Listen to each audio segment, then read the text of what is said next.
Vamos abrir nossas Bíblias em Mateus, capítulo 14. Nós vamos ler os versículos de 23 até o versículo 33. Mateus, capítulo 14, versículos de 23 até o 33. Os irmãos encontraram? Então já. Diz assim o texto sagrado: Jesus anda por sobre o mar. Logo a seguir, compeliu Jesus os discípulos a embarcar e passar adiante dele para o outro lado, enquanto ele despedia as multidões. E despedidas as multidões, subiu ao monte, a fim de orar sozinho. E, caindo a tarde, lá estava ele só. Entretanto, o barco já estava longe, a muitos estádios da terra, açoitado pelas ondas, porque o vento era contrário. Na quarta vigília da noite, foi Jesus ter com eles, andando por sobre o mar. E os discípulos, ao verem-no andando sobre as águas, ficaram aterrados e exclamaram: é um fantasma! E tomados de medo, gritaram. Mas Jesus imediatamente lhes disse: tende bom ânimo, sou eu, não temais. Respondendo-lhe Pedro, disse: se és tu, Senhor, manda-me ir ter contigo por sobre as águas. Ele disse: vem. E Pedro, descendo do barco, andou por sobre as águas e foi ter com Jesus. Reparando, porém, na força do vento, e teve medo, e começando a submergir, gritou: salva-me, Senhor. E prontamente Jesus, estendendo a mão, tomou-o e lhe disse: homem de pequena fé, por que duvidaste? Subindo ambos para o barco, cessou o vento. E os que estavam no barco o adoraram, dizendo: verdadeiramente és o Filho de Deus. No outro evangelho diz: quem é este que até o vento e o mar lhe obedecem? Vamos orar? Pai querido, bondoso Deus, que a tua palavra, que é viva e eficaz, complete a tua obra, Pai, no coração de todos aqui presentes. Faça a sua obra, Senhor, no coração daqueles que estão em suas casas acompanhando esse trabalho, esse culto via Facebook. Que sejam todos também ricamente agraciados pela tua palavra, pelo teu Espírito Santo, Senhor Deus. Fala conosco, Senhor, perdoa também os nossos pecados. Nós oramos em nome de Jesus. Amém. Meus queridos, nós vemos aqui Jesus no momento do seu ministério, onde ele havia ali terminado de fazer a primeira multiplicação dos pães. Ele estava com aquele povo à beira do mar da Galileia e não tinha pão, não tinha como, os discípulos ficaram com medo. Falou: Senhor, despede-os para que eles possam ir comprar alimentos. Jesus disse: manda saber se alguém tem alguma coisa. Então alguém trouxe 5 pães e 2 peixes. Jesus mandou que se assentassem à relva e Jesus alimentou com aqueles 5 pães e 2 peixes 5.000 homens, fora mulheres e crianças que estavam ali também. Passado esse momento, Jesus diz aos seus discípulos: vocês entrem agora no barco e vão para o outro lado, que era a cidade de Genezaré. E quando esses homens entram, esses discípulos entram naquele barco, já muito tarde Jesus sobe ao monte para orar. Então nós vemos que algumas coisas aconteceram aqui nesse texto que nós lemos. Primeiramente, vamos conhecer um pouco o Mar da Galileia, também conhecido como Lago de Genezaré, ou Mar de Tiberíades. Era um lago formado, na verdade, pelo Rio Jordão. É um mar de água doce. O Lago de Genezaré, ele não é muito grande, ele tem 19 quilômetros de comprimento por mais ou menos 13 quilômetros de largura. Para nós termos uma ideia do nosso local que vivemos, no seu comprimento seria mais ou menos a distância ali do trevo a trevo de Mineiros a Portelândia, um pouquinho menos, né? Então, nós vemos que ali esses discípulos foram impelidos por Jesus para ir para o Mar da Galileia. Além disso, o Mar da Galileia ele tem uma outra característica. Ele está a 210 metros abaixo do nível do Mar Mediterrâneo.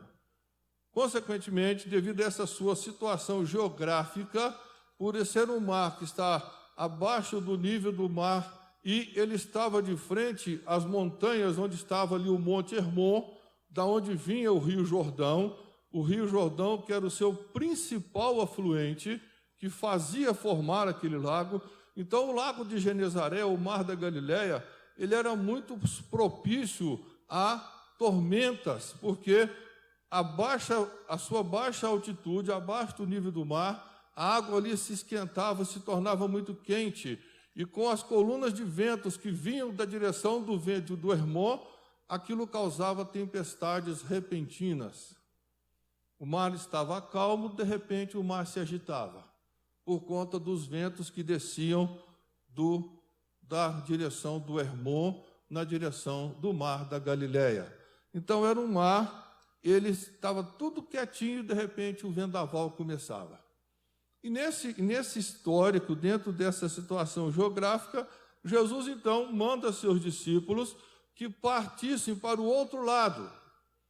Em volta do Mar da Galileia estavam ali cidades como Cafarnaum, Cesareia, Genezaré, Tiberíades, né? Tiberíades foi fundado por Tibério no tempo do nascimento de Jesus. Cafarnaum era a cidade onde Pedro tinha a sua indústria de pesca. Então, aqueles homens eram todos daquela região ali. Com certeza, grande parte do ministério de Jesus foi desenvolvido ali, naquela região, próxima ao Mar da Galileia. Então, Jesus manda com que esses homens entrem no barco e se dirijam para o outro lado, e Jesus vai à oração. Jesus despede aquela multidão à tarde, porque a partir das 6 horas, das 18 horas, começava o período noturno.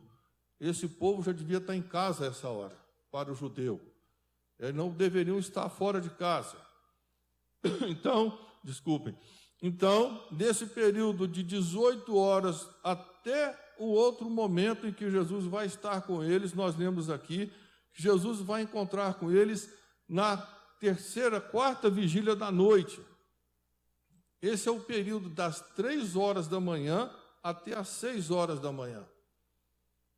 Então, nós vemos aqui que Jesus foi orar todo esse período sozinho, está em comunhão com o Pai. Mais ou menos aí 9, 10 horas de oração. Quando nós somos chamados para orar 20 minutos, nós damos cada pulo, né? Eita, vou ter que orar isso tudo, hein? Jesus ficou ali mais ou menos 9, 10 horas, só naquele momento ali, naquela noite, orando ao Pai. O Filho de Deus, né? Por isso que nós não podemos entender bem quando Jesus diz assim, eu e o Pai somos um. Porque a comunhão, o interlaçamento entre eles era perene, era constante, cada vez mais fortalecido pela oração. Então nós vemos, queridos, que esses homens saem com esses barcos, né, por volta das 17, 18 horas, e vão para o outro lado do mar. Mas o que aconteceu? 3 horas da manhã, eles não tinham conseguido chegar ainda. Uma distância daqui a Portelândia. Eles não tinham conseguido vencer aquele mar. As ondas se levantaram, os ventos desceram e começaram a trazer problemas para aqueles pescadores. Aqueles homens, né, Pedro, André, Tiago, estavam ali, João, eles foram criados ali, era a profissão deles. Eles conheciam cada metro quadrado daquele mar ali, mas não estavam dando conta de resolver a situação. Aquilo que estava acontecendo naquele momento estava além das suas forças, estava além do que eles poderiam resolver, do que todo aquele conhecimento que eles tinham de navegação, daquele mar que, podemos, como dizemos hoje, era o fundo do quintal da casa deles, que eles viviam ali dentro a vida toda, mas naquele momento não estavam dando conta. Então Jesus vem, né? Jesus vem pela quarta vigília da noite, vem ter com eles ali, vem encontrar com eles, vem andando sobre o mar. E quando ele vem aproximando, aqueles discípulos se desesperam, é um fantasma, né? E Jesus, não, acalma, não é um fantasma, sou eu mesmo, né, que estou chegando aí. E quando ele vai se aproximando, o senhor Pedro, né, ele aquele sempre o primeiro da fila, né, aquele que gostava de chegar na frente, né, igual o farol do carro, sempre na frente, né? Senhor, se é o Senhor, manda-me ter com o Senhor aí, né? Eu estou... Então Jesus diz, vem, né, se você quer vir aqui encontrar comigo, venha. E Pedro desce do barco e vai. Mas, em determinado momento, né, ele desce, enquanto ele está ali olhando para Jesus, vai tudo muito bem, né? Vai caminhando certinho. Na hora que o senhor Pedro começa a ver o vento, começa a ver o balanço das ondas, ele começa a preocupar mais com a onda, com o vento, com a água, e tirou os olhos de Jesus. Perdeu o foco. E a hora que Pedro perde o foco de Jesus, ele começa a afundar. E enquanto Pedro vai afundando, ele grita, socorro, né? Jesus estende a sua mão, traz aquele homem e diz, por que duvidaste, homem de pequena fé? Então eles dois entram no barco e, quando Jesus está com eles já no barco, pela ordem de Jesus, aqueles ventos cessam, o mar se acalma e eles conseguem chegar à cidade de Genezaré, do lado oposto a Cafarnaum. Meus queridos, nós temos algumas lições que nós podemos aqui aprender nesse momento. A primeira coisa que nós aprendemos aqui nesse texto sagrado é que nós precisamos de uma vida relacional séria com Deus. Nós precisamos desenvolver uma vida de oração séria diante do nosso Deus. Jesus passou ali de 9 a 10 horas orando ao Pai, sozinho, lá na presença do Pai, em comunhão com Ele, antes de ir ter com os discípulos andando sobre as águas. Eu sei que tem gente aí que já fez as contas na cabeça. Bom, 9, 10 horas do dia, se eu levanto 7 horas da manhã, isso aí vai até 5 horas da tarde. São 10 horas. Das 7 às 17.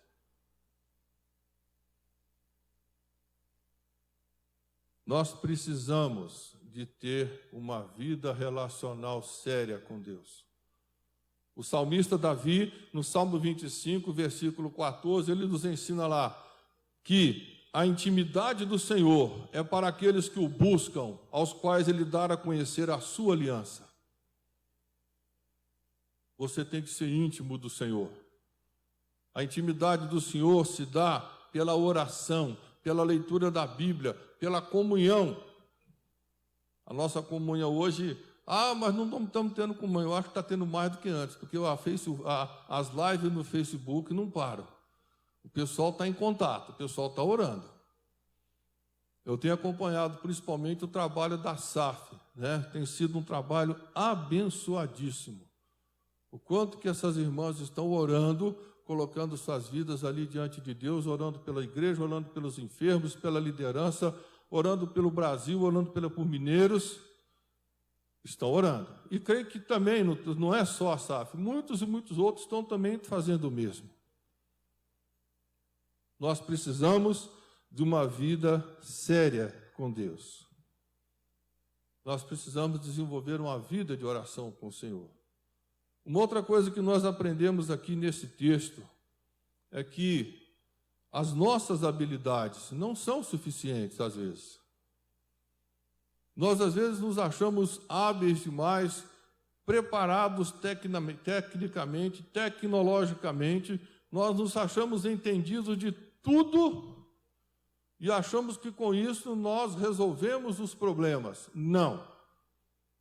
Nós vemos aqui que aqueles homens eram peritos em navegação. Eles eram homens do mar. Eles viviam dentro daquele mar e passaram a vida inteira dentro do mar. No entanto, naquele momento, eles não conseguiram resolver o problema. A solução veio na hora que Jesus entrou naquele barco, na hora que Jesus tomou conta daquele barco e resolveu a tempestade, acalmando os ventos e as águas. Então, meus queridos, nós aprendemos aqui que nós não podemos confiar somente nas nossas forças, somente nos nossos conhecimentos, nas nossas tecnologias, confiar apenas naquilo que eu já estudei, eu fiz mestrado, eu fiz doutorado, eu fiz pós-doc, eu fiz tudo que é possível, quero fazer mais. Não resolve. Se Jesus não estiver dentro do barco, se Jesus não estiver aí dentro do seu coração, da sua vida, não resolve. Está faltando alguém. As coisas só vão se resolver quando Jesus estiver dentro do barco da sua vida. Do contrário, não vai dar jeito. Não tem como. Eu admiro muito o trabalho da minha esposa. Além de ser uma mulher fantástica, uma mulher de oração, uma médica dedicada, uma excelente profissional, mas, acima de tudo, uma mulher temente a Deus na sua profissão. Porque quando ela está com um caso grave lá no hospital, ela me liga, Renato, ore por mim, por essa criança que está assim, assim, e Deus tem que me ajudar a achar uma solução. E a gente ora, e graças a Deus, a meninada fica boa. Graças a Deus. Mas a gente não esquece que Deus está acima de tudo. E muitas vezes a gente tem orado. Ela me liga e nós vamos orar. Vamos orar pela meninada, né? Que está ruim aí no hospital, nós vamos pedir a Deus para ela ficar boa. E que Deus te use aí como instrumento, né, nas mãos de Deus. Meus queridos, Jesus precisa estar no seu barco. Se ele não estiver no seu barco, você está necessitando de alguma coisinha aí, do principal. Uma outra coisa que nós aprendemos aqui, meus queridos, viver pela fé. O pastor leu Hebreus capítulo 1, né? Havendo Deus outrora falado muitas vezes, de muitas maneiras, pelos pais, pelos profetas, hoje nos fala em Jesus, que é o herdeiro de toda a criação, criador dos céus e da terra. Eu amo a epístola aos Hebreus. E Hebreus nos tem um versículo que eu acho que é o resumo de toda a carta de Hebreus. Que Hebreus capítulo 11, versículo 1, que diz, ora, a fé é a convicção, a certeza de fatos que se esperam e a convicção de fatos que se não veem. Então a fé, ela é racional. Fé não é, eu vou dar um mergulho no escuro que Jesus me segura lá na frente. Não, isso não é fé não, isso aí é falta de inteligência mesmo. Tá? Fé é você ter uma vida de convicção séria com Deus em oração e saber que aonde você está pisando, Deus está te levando. É isso que é fé. E nós vemos aqui que o Pedrão, né, o nosso apóstolo querido aqui, o momento que ele olhou para Jesus, que ele creu, que ele olhou para o Pai, que ele olhou para o Filho de Deus, e falou, ele pode me levar. Ele foi. Mas a hora que ele deixou que as coisas que estavam ao seu redor, as ondas, o vento, a água turva, turbulenta, tirasse a sua atenção do Pai, ele começou a afundar. É preciso, meus queridos, que você e todos nós, aqueles que nos assistem, que nós precisamos aprender a ter uma fé verdadeira, genuína no Filho de Deus. Precisamos saber que as coisas que acontecem hoje, elas são fatos que estão nos apontando para um futuro que não sabemos, mas que está debaixo da mão da graça de Deus. Isso é viver pela fé. E eu fico muito triste quando eu vejo pessoas que confessam uma fé evangélica, que em qualquer probleminha que acontece, começa a virar do avesso, começa a chorar, começa a gritar, espernear, eu vou morrer, e não... Para! Isso não é fé, isso é desespero. Fé é você olhar ali, para Jesus. Meu tio faleceu ontem, foi enterrado hoje. 3 anos depois que a minha mãe morreu, foi o dia do enterro do meu tio. Uma coincidência, né? Depois a gente acha que o tempo é longo, o tempo é curto, né? Exatamente 3 anos depois que na hora que a minha mãe estava sendo enterrada lá, foi a hora que ele morreu de Covid. Na mesma hora. A nossa vida, ela tem que estar na mão de Deus, no relógio de Deus, no tempo de Deus. Não queira colocar o tempo de Deus no seu tempo. O seu tempo é o Cronos, é o reloginho que está atrasado 5 minutos ali. Eu estou olhando ele, viu, pastor? Estou vigiando, tá? Estou tomando conta. O tempo de Deus é o Kairos, né? É aquele tempo que a gente não sabe. Por que Deus levou 40 anos para converter o pai do Alex Dias Ribeiro, corredor, fundador dos Atletas do Cristo? Não sabemos, mas por que Deus sabe? Mas 40 anos, orando pela conversão dele. Até 40 anos depois de oração, ele converteu. Mas não podia ter sido com 4 meses, 4 semanas, 4 dias. Não, Deus quis 40 anos. É o tempo de Deus, não é nosso. É preciso, queridos, que nós coloquemos esse Kairos de Deus no nosso coração. O tempo de Deus não é o nosso. Então é preciso que nós, nesse momento que estamos vivendo de pandemia, de lutas, de guerra, de doença, de proliferação de enfermidades, mas se Deus quiser, daqui 30 dias nós vamos ter uma vacina que vai ficar todo mundo curado. E se Deus mandar outra pandemia? E aí?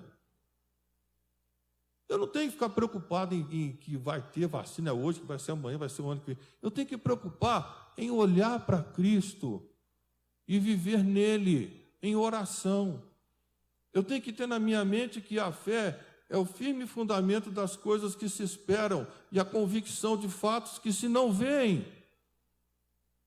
É isso que eu tenho que viver.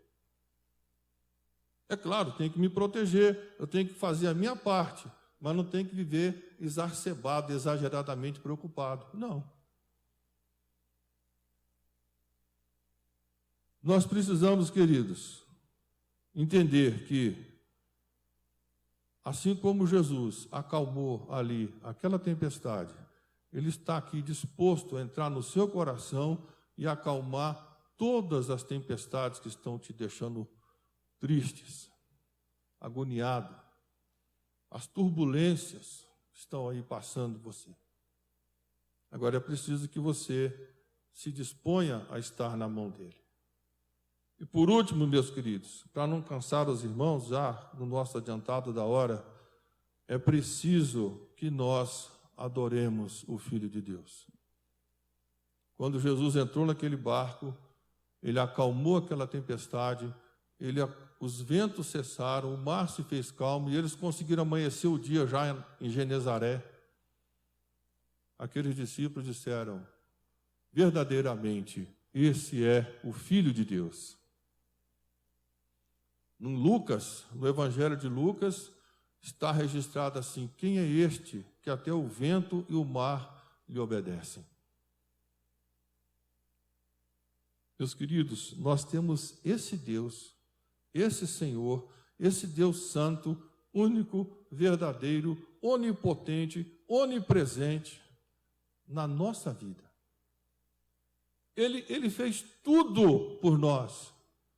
Ele veio, desceu ao mundo, morreu, viveu, morreu, foi crucificado, pagou um preço pelos nossos pecados e nos oferece vida eterna. Basta apenas aceitá-lo, com convicção. e Ele vai dentro da sua vontade, não da nossa, mas dentro da vontade dele, porque a vontade dele é a melhor para a nossa vida, e não a nossa. Ele vai nos trazer paz, vai nos trazer tranquilidade, vai nos trazer ânimo no meio de toda essa pandemia que nós estamos vivendo. Eu quero, meu querido, que você saia daqui hoje convicto de que tudo que está acontecendo hoje está nas mãos do nosso Deus. Glórias a Deus por isso. Inclusive a sua vida. Então é preciso que nós não deixemos o inimigo exacerbar as nossas energias com excessos de preocupações. É preciso que nós foquemos no nosso Deus, no Senhor, que é o Senhor da terra e do céu, o Senhor que acalma as tempestades da nossa vida, o Senhor que traz bonança ao nosso coração. É preciso que nós depositemos nele a nossa total confiança. Que Deus possa estar nos trabalhando em nós com o seu Espírito Santo, que nós possamos estar convictos de que, em meio de toda e qualquer pandemia, em toda e qualquer situação que pode ser desagradável, ruim para todos nós, mas em meio a tudo isso, precisamos viver com calma, com tranquilidade e fé genuína, sabendo que tudo está nas mãos do nosso Deus. Que Deus nos abençoe, que possamos nos lembrar sempre da palavra de Deus, desse Cristo único, santo, verdadeiro, ao qual precisamos adorá-lo em espírito e em verdade, sabendo que Ele é o Senhor pleno da nossa vida. Amém? Que Deus assim nos abençoe. Amém. Obrigado pela atenção dos irmãos.